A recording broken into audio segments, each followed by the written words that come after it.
a todos, ¿cómo se encuentran? Esperamos que muy bien.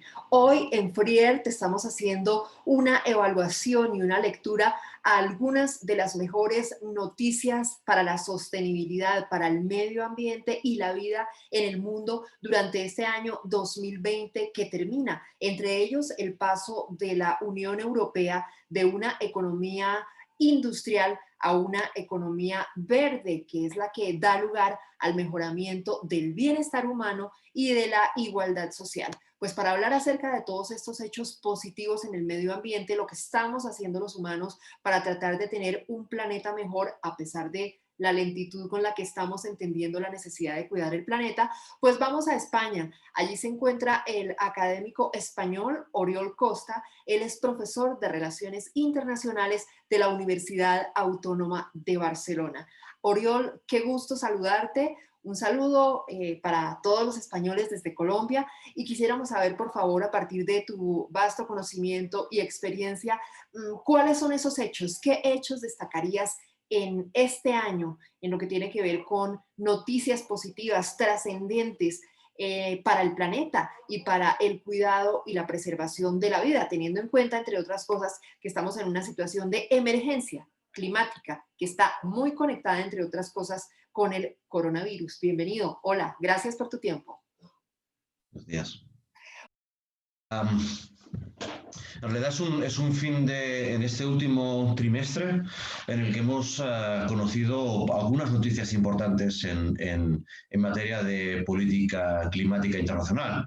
Se han dado anuncios, yo creo, muy esperanzadores. Naturalmente todo es muy complicado y las buenas noticias se dan en un marco en el que las tendencias predominantes de uso de recursos y de explotación de esos mismos recursos y de aumento de las emisiones, con la excepción de lo que vaya a suceder con las emisiones a causa del COVID, pues el marco predominante no es positivo, pero sí hay algunos motivos para pensar que hay algunas tendencias alentadoras, ¿no? Ha habido anuncios importantes por parte de algunos grandes emisores. China ha prometido o se ha comprometido, ha anunciado que va a reducir sus emisiones de gases de efecto invernadero hasta llegar a la neutralidad de carbono para el año 2060. Japón lo ha anunciado para el 2050, como lo ha anunciado también Corea del Sur, y en este mismo proceso está la Unión Europea, que está ahora en estos momentos terminando de negociar su ley europea del clima, que va a establecer también compromisos no únicamente para 2050, sino también para 2030, pero que apuntan también a una descarbonización de su economía en ese mismo horizonte temporal. Oriol, hablemos ahora, por favor, a profundidad sobre uno de los hechos, avances más importantes de los últimos tiempos en lo que tiene que ver con sostenibilidad y preservación de la vida en el planeta, el Pacto Verde, el anuncio de la Unión Europea de pasar de una economía industrial, de una economía eminentemente productiva, a una economía verde. Esta es una propuesta de la Comisión von der Leyen, ¿no? Que la llamamos nueva, pero es únicamente porque este año 2020 ha sido tan plástico que uno sabía que es nuevo y viejo, pero la propuesta del Pacto Verde es una propuesta de hace aproximadamente un año, y que tiene que ver con esa voluntad de avanzar hacia una economía descarbonizada y más sostenible. La idea es una estrategia no únicamente de políticas climáticas, básicamente una estrategia de crecimiento de la economía de la Unión Europea, es decir, para reorientar el crecimiento de la economía de la Unión Europea. Establece efectivamente unos objetivos sobre emisiones para 2030 que anuncian una reducción que está por terminar de precisar si va a ser del 50 o del 60% de las emisiones de gases de efecto invernadero en comparación con el año 90.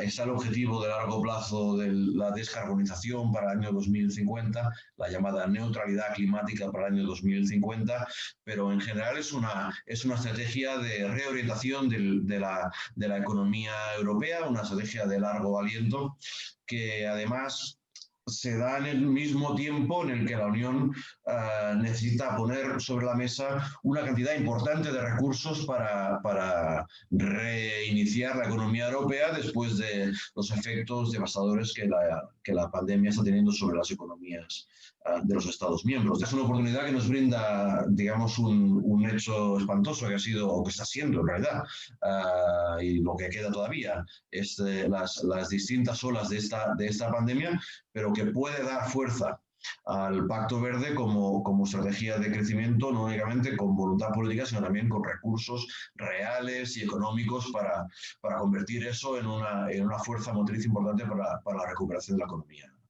¿De qué manera, Oriol, los gobiernos de la Unión Europea pues pudieron ponerse de acuerdo, llegar a consensos para comprender por fin, al fin, que el futuro del planeta está en la sostenibilidad, en su cuidado, en el cuidado de la tierra?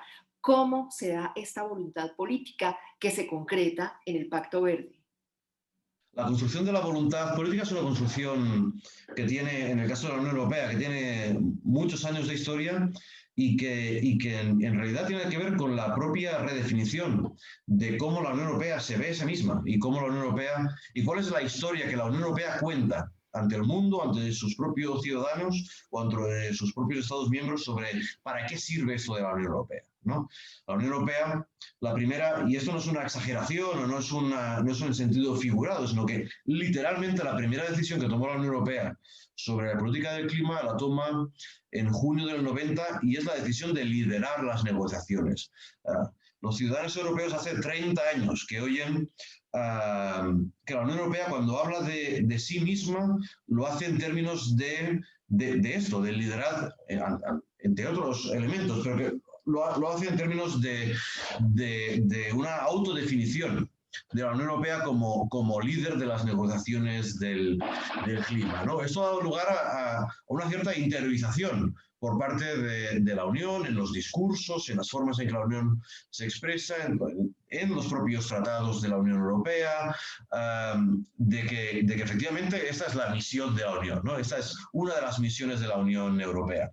Y esto se ha convertido en los últimos años en una auténtica, en un proceso que no únicamente está en los discursos de los actores políticos, sino también está y se puede detectar en patrones de voto, pero también en encuestas de opinión. Si tú preguntas a los ciudadanos de la Unión para qué sirve la Unión, el cambio climático aparece muy rápidamente en la lista de prioridades, ¿no? Incluso en la primera prioridad, ¿no? En determinadas franjas de edad, en particular en la población más joven. De forma que la Unión Europea se ha encontrado con que sus políticas del clima son una forma de legitimar la existencia de la Unión, ¿no? De dar un sentido, una misión positiva y fácil de explicar a los ciudadanos sobre para qué sirve y por qué deben seguir apoyando la existencia de una Unión Europea, ¿no? Y yo creo que esto convierte el clima en algo más que una simple política pública para la Unión Europea, ¿no? Es casi es un propósito de su existencia, ¿no? Es una razón para seguir avanzando en el proceso de integración europea, ¿no? ¿De qué manera los gobiernos pudieron ponerse de acuerdo? Es decir, los países que conforman la Unión Europea pudieron ponerse de acuerdo finalmente, primero, en tener en cuenta que el medio ambiente pues es el futuro y sin duda alguna pues sí es el futuro de la humanidad en los próximos años. ¿Cómo fue ese tema de acuerdos y de llegar a un consenso para decirle sí a un pacto verde?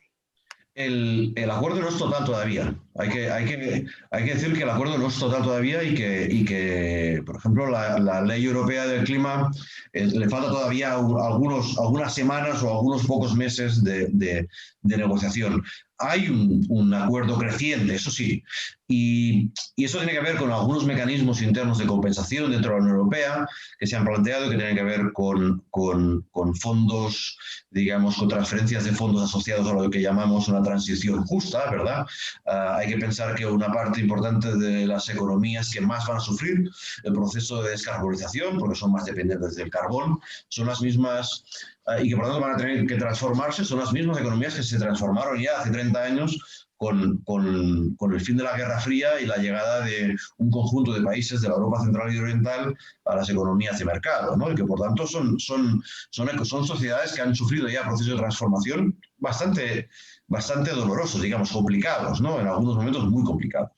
de forma que va a tener que haber procesos de compensación y de transferencia de fondos internos desde este punto de vista, pero yo creo que hay otro proceso aquí importante, que es que lo mismo que, es decir, hace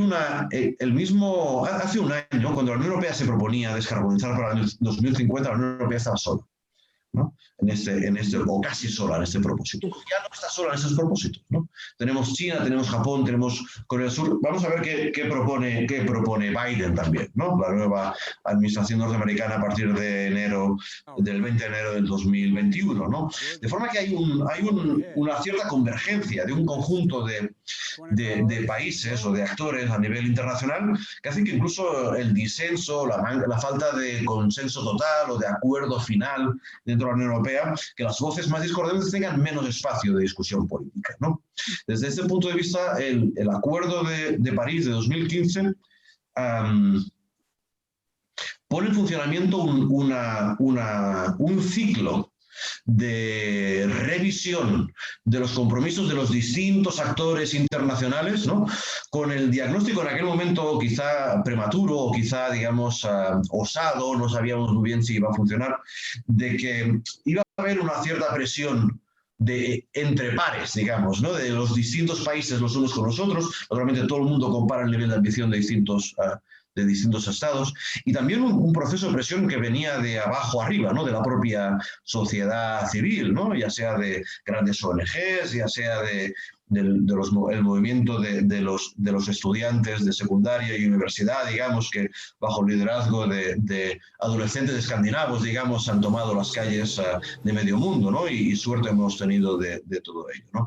Que este proceso también está acompañando, ¿no? Y está también empujando los consensos internos dentro de la Unión Europea. No está cerrado, naturalmente, pero los espacios para el desacuerdo se van achicando porque todo apunta en esa misma dirección. ¿Qué mensaje consideras tú quiere dar el bloque Europa, la Unión Europea, al mundo con esta decisión trascendental, un paso hacia una economía verde? Ese es el anuncio. Siempre hay que recordar que los anuncios son más fáciles que las acciones, ¿no? Y que en algún momento hay que pasar de las musas al teatro, ¿no? Como dicen. Entonces, la Unión Europea va a tener que asegurarse que tiene la capacidad política y la voluntad política no únicamente de anunciar, sino de hacer, ¿no? Modificar el mix energético de los estados, de las economías, hasta el punto de llegar a la práctica, a la virtual descarbonización. Para las próximas 4 décadas no va a ser una cosa fácil de conseguir, ¿no? No va a ser un proceso fácil de conseguir. Pero yo creo que si algo nos ha enseñado este año 2020 es que nuestra capacidad para modificar el entorno en el que vivimos tiene consecuencias muy importantes, que son potencialmente devastadoras para las sociedades humanas y para las economías, ¿no? Yo creo que ese es el mensaje que la Unión Europea, incluso antes de la pandemia, estaba intentando lanzar, y que es el mismo que ha estado intentando lanzar el panel intergubernamental del cambio climático desde los años 90, es el mismo mensaje que ha estado lanzando las grandes ONGs o Greta Thunberg o algunos otros portavoces importantes, ¿no? Que es que la forma en cómo, digamos, en esto que se ha venido a llamar el antropoceno, ¿no? En cómo las sociedades humanas interactúan, modifican, alteran los ciclos naturales, tiene consecuencias muy importantes, ¿no? Y que se van a manifestar de forma dramática en las próximas décadas. Y que hay que hacer lo posible para manejar eso y reducir el impacto de eso, porque el impacto va a ser grande y debe ser, digamos, debemos ser capaces de mitigarlo en lo posible, ¿no? La pandemia del COVID, esto no es una idea mía, lo oí a Adam Tooze, ¿no? La pandemia del COVID es la guerra relámpago del antropoceno, ¿no? El cambio climático es la guerra de posiciones, es la guerra de trincheras del antropoceno. Va a tardar más en desplegarse, pero la capacidad del cambio climático para devolvernos la pelota a los humanos, ¿no? Y alterar la vida humana en forma muy notable, porque en forma muy notable también hemos alterado los equilibrios de la naturaleza. Eso es el tráiler de eso lo hemos visto este año. Y yo creo que debemos entender que los costes de hacer de las políticas del clima van a ser muy menores que los costes del cambio climático, ¿no? Yo creo que ese es el mensaje que está detrás del Pacto Verde y el mensaje al que hay que seguir empujando en la medida de lo posible. Oriol, ha sido un gusto compartir contigo este espacio. A ustedes, muchas gracias por su audiencia. Hasta pronto.